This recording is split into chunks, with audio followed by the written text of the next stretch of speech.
Hi, everybody. In this video, we're going to be talking about a proven model to build extreme wealth. We're talking 1%, no, excuse me, 0.001% type wealth. We're talking about billionaire wealth. We're talking about the wealth where you've got private jets, where you've got Bugattis, where you've got multiple houses and multiple islands, where you've got so much money that you have to have multiple passports and multiple citizenships. We're talking about the type of wealth that we all dream of. Okay, so here we go.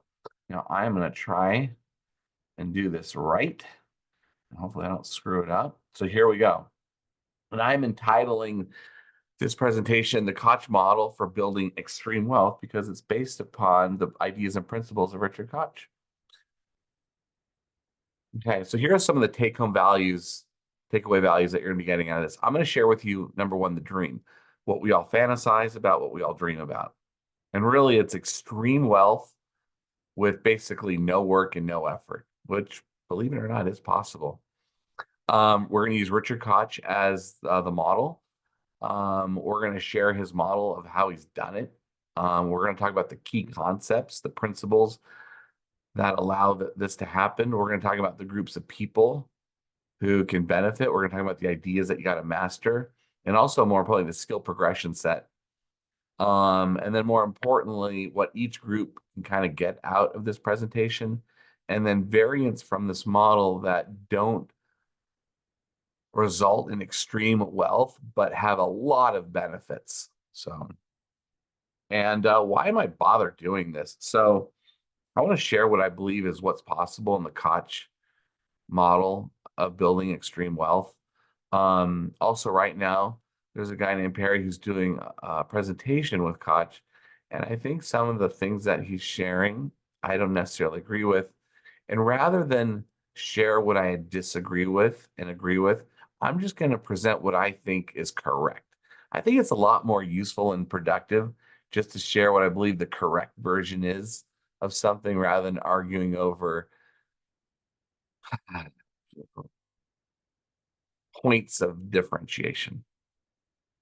Also, I've kind of forgotten. It's so funny. I'd really forgotten about a lot of these wealth building principles till Perry kind of brought it back into the forefront of my mind. So it's like, okay, the best way to learn something is to do a presentation. And lastly, I've been seeing a video there of Mr. Beast, and also Alex Hormozy has also mentioned this, where do 100 videos, just start, just start, just start.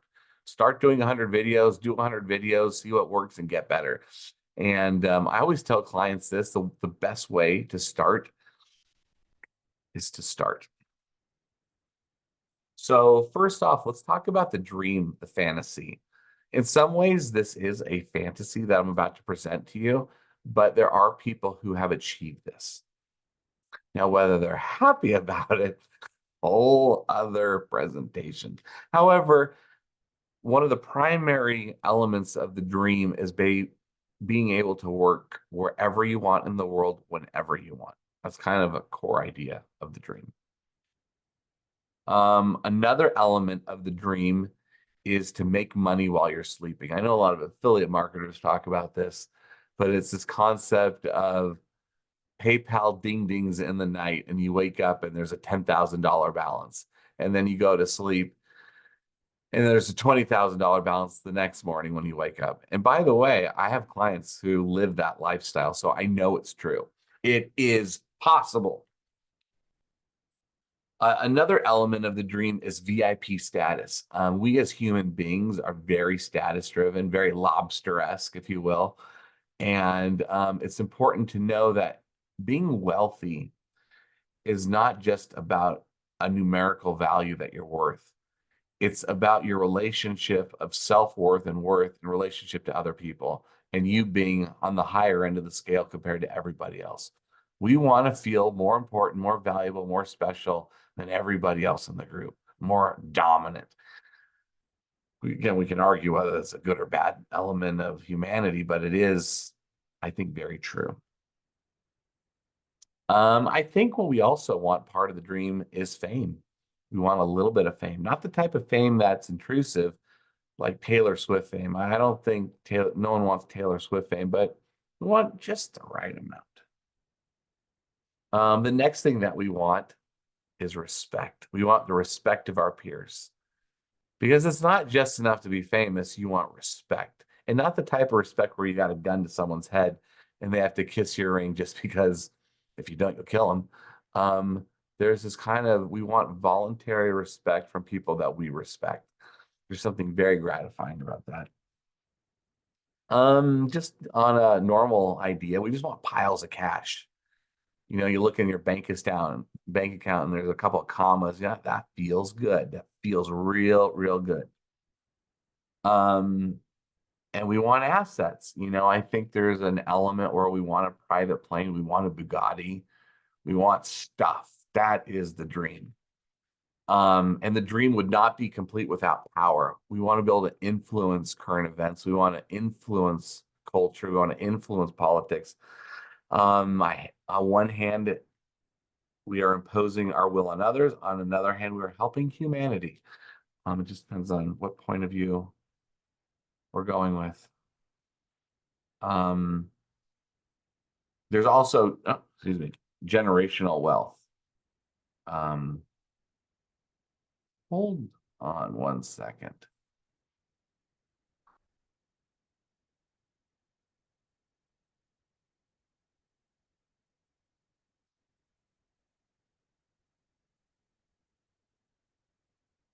Oh, okay. Okay, so there is this idea of generational wealth. We want generational wealth.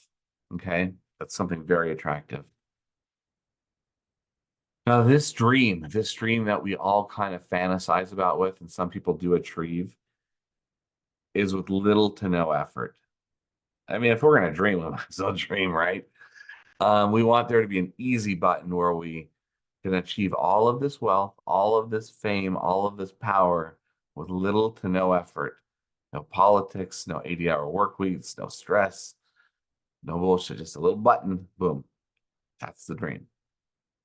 Um, Now, from my experience, these are the ways that you can achieve extreme wealth with little to no effort, although I use effort in quotes. Okay, so one idea, and this is a proven model, is you can inherit it.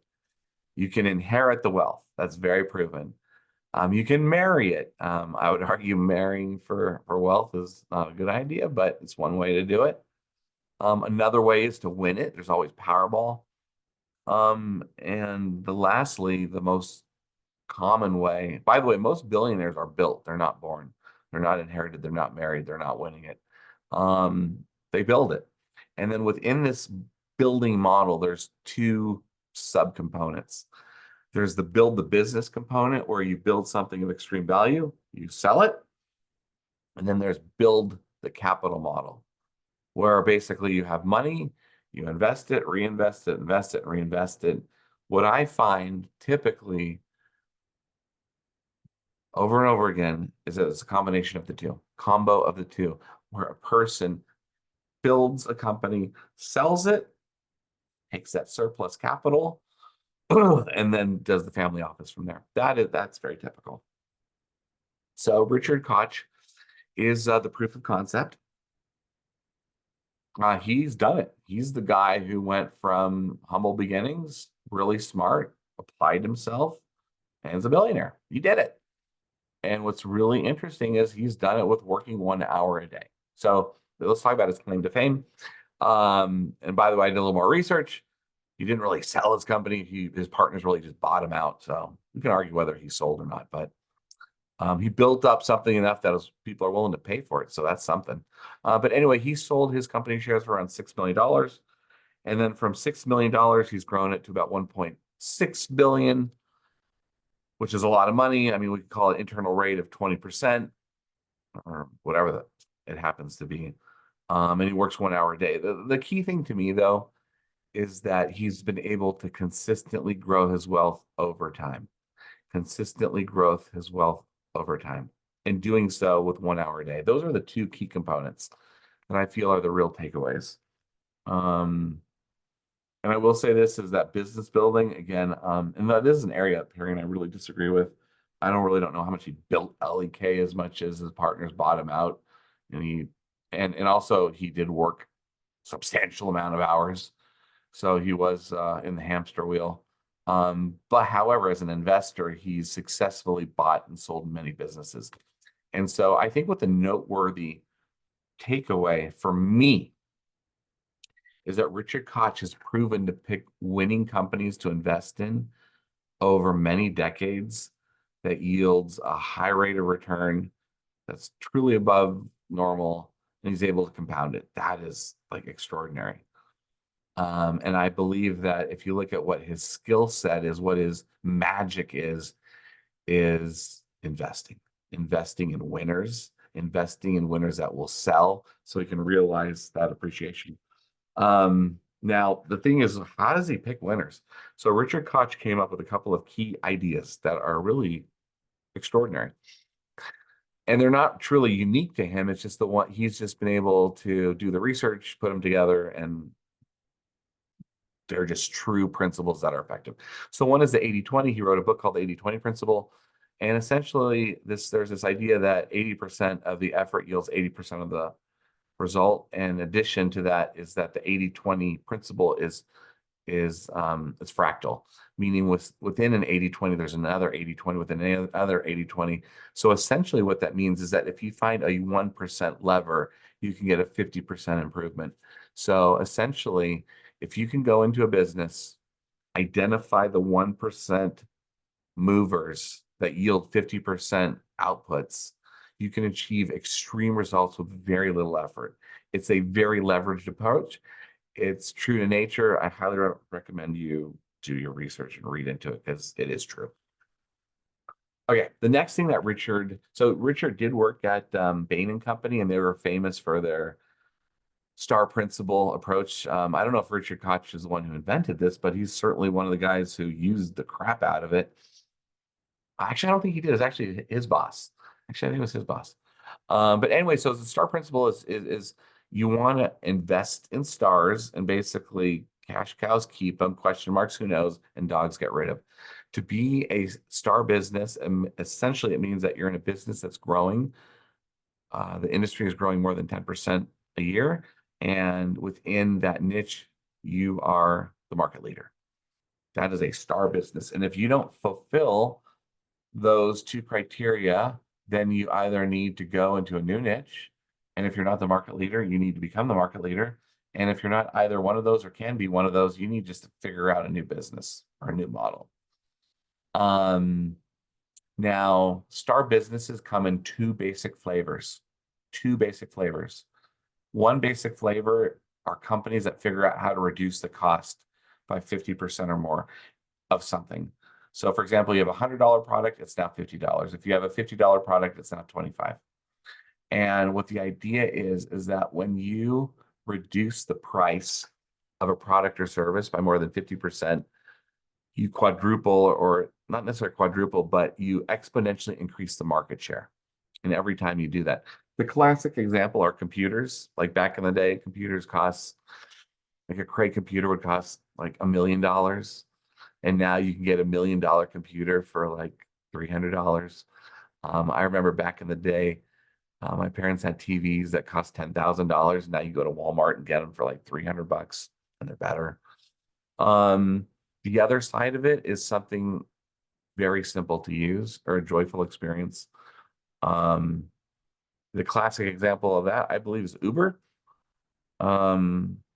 Disruptive companies per se that basically make something very simple. And that's one of the ways as a concept. Like if you want to make a star principal business, you got to say to yourself, can I reduce the cost by more than 50% or make it so simple to use? And then you go from there. Conversely, if you're not at those extremes, you can at least ask yourself those questions for every phase of your business.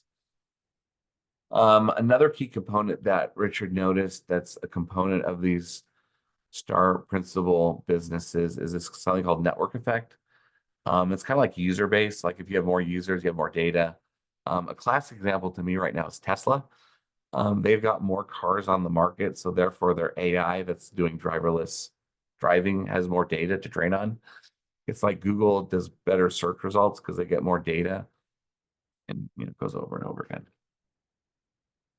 Okay, so those are the 4 concepts that Richard has been able to integrate into picking winners. Now, the next question is, well, like, who are the groups of people who can benefit by using this model? And so I got 3 groups, and I kind of just want to go through the stages. Um, the first stage is getting education, developing the skill sets. The second part is kind of building a business, selling a business. And the next part is reinvesting. Let me just kind of go, kind of like this slide a little bit better. College education in the field, I think you just have to be educated in something. And then you have to develop those skill sets, usually W-2 job, and then you master that through experience. And then usually what I find happens is over time, you you build your own business, and now you go from the skill itself to learn about sales and marketing. And then you grow a little bit more, and then you're like, oh God, I got to hire people. And then you've got operations, and then at some point you have people, so then you have to have leadership skills, you know? And then at some point you have to learn how to sell your business. And at some point you have to learn how to invest and sell in other businesses. That's kind of like the trick. And so I just want to describe each group a little bit more in detail. I got an age range here, which isn't necessarily like in stone, but just give you like a little point of view. And this is where I disagree with Perry very much. I think we both agree on this first group. I'm just gonna call them newbies. An attribute of the newbies is there's lots of hours and lots of stress, and you should be living underneath your means, the bare bones. Like I said, lots of hours, lots of stress, lots of insecurity. The key part is just learning skills and just practicing. Just practice, practice, practice, practice. And at this point in time, usually your net worth is very low, but you do this over time. Now, the next part is what I call this group 2 phase. And eventually you go from having a skill set to eventually owning your own business. And so what happens is, what I find is as business owners, you still have shit, you just have less shit, but you still have lots of hours and lots of stress. And so again, at this point, you focus from skill set of the thing you're doing more to marketing and sales. You need to learn more about management and leadership. You need to learn about mission, culture, and values and how to implement those into the business. Usually there's accountability loops that you need to implement. Personal growth becomes a really important because you can only grow as far as your business takes you. Your net worth does rise. Typically, you are getting married, having kids, lots of stress. Some people are getting divorced. You are building an asset. And this is the part where I think Perry and I extremely disagree. This is a part of your life that really sucks a lot of dick or other, depending on what your preference is. But there's going to be a lot of hours here. You cannot build a star business on 1 hour a day. It is impossible. It does not happen. I have not met that person. And if you know that person, feel free. I would love to meet them and do a case study on them. But as you're going and building a star business, you're going to be working really, really hard. Now, I will say there's a variant that we'll get to because it is possible to build a star business, but not achieve the wealth component. So we'll get into that in just a moment. Here's what I call the group 3A. And this is where we get into what I call the investor category. You just sold your business. You have capital to fund your family office, but you're probably still involved a little bit with your old company because you're on the hook and you're learning about private equity and angel investing. Your net worth has greatly increased, a lot less stress. You're starting the dream. You are beginning the new version of this dream. The group 3B, this is what I call figuring it out, you know? You're getting deal flow, you're joining groups, you're investing in companies, I mean, you're actively putting your money in. Now, here is the special moment. This is a landmark special moment. This is the moment where a company you have invested in is now selling and you have a pile of cash. Not stock in some other thing that's held up. No, you got a pile of cash. Congratulations. And now you got this new group 3D. And this is where Richard Koch is at, is just you do it over again and over again. You pick more winners, you invest, they grow, they sell, they exit over and over and over and over again. This is where the dream happens in 3D. This is the phase. This is the phase where 3D happens.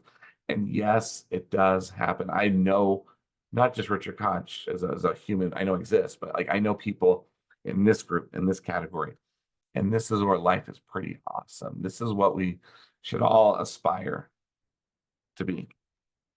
Now, I don't know if you're familiar with the MCU and variants, but you should really check out Loki. He started, by the way, it's such a brilliant show because uh,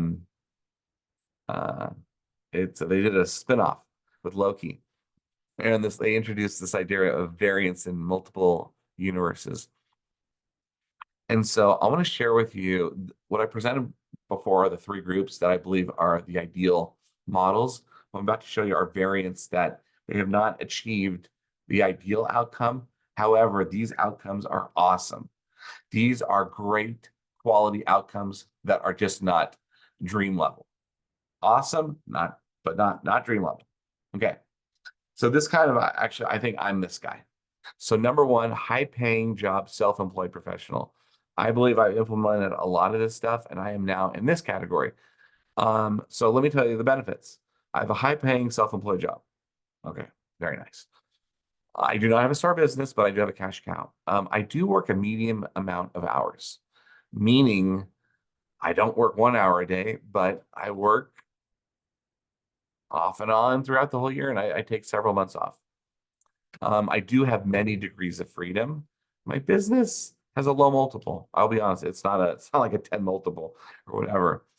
I will never achieve a Koch level of wealth, nor will I ever achieve an annual compounded growth rate like Koch. So yes, I've got some time. Yes, I've got some money, but I don't have the wealth factor. Okay. I just want to let you know what is possible for you out there. So these are business owners who I believe can implement STAR principle, implement 80/20, implement simplify, have a great quality of life. However, you will not achieve Koch-like results. You will not work 1 hour a day and you will not have extreme wealth. You will have a great life though. So, and I think this is where Perry's like, well, you can just work 1 hour a day. No, I've not met that guy. But I do know plenty of guys who work 4 to 6 hours a day and then take off half of the year here and there, have multiple weekends. That's totally possible. You can have a great life here, but you just can't achieve the 1 hour a day, the easy, no stress. That just doesn't exist. You cannot achieve Richard Koch annual compounded growth rates. So here's also, so I know Perry and I we're going back and forth on this one. So here's another variant, a great variant. If you can achieve this for yourself, you're gonna have a good life. So this is a business owner whose revenue is over $12 million plus. They've gone through enough bullshit where they have a management in place. The owner doesn't do much day-to-day operations, again, because they have the management in place. They have surplus cash flow. For whatever reason, they don't want to sell or they can't sell. Let me tell you the benefits of this. You have a lot of time freedom. You have a lot of money, but you will never achieve Koch-like wealth. You will never achieve that level of wealth. You will be wealthy. Maybe you might achieve 5 to 20 million, which for a lot of people is extraordinarily successful. I do want to point out that until you reach the $10 million and until you have management in place, your life will be utterly miserable. And that's another area where Perry and I disagree, I think, is that it's like, oh, you can achieve getting here on 1 hour a day. No, that's a lie. That is not possible. You're going to suck a lot of body parts getting to this phase. But once you do, it is possible to have a great life. But again, you will not achieve Koch-like results. And by specifically here, I'm referring to the wealth. You will not achieve his level of wealth. A great deal of wealth, but not that level. And it'll be very painful to get there. Very, very painful. And very few people can get there. Okay, so that's the end of my presentation. Hopefully you got something out of it. I at least got to share this with you, which is awesome. If you have any questions, give me a call. And other than that, hey, have a great day. Take care and goodbye.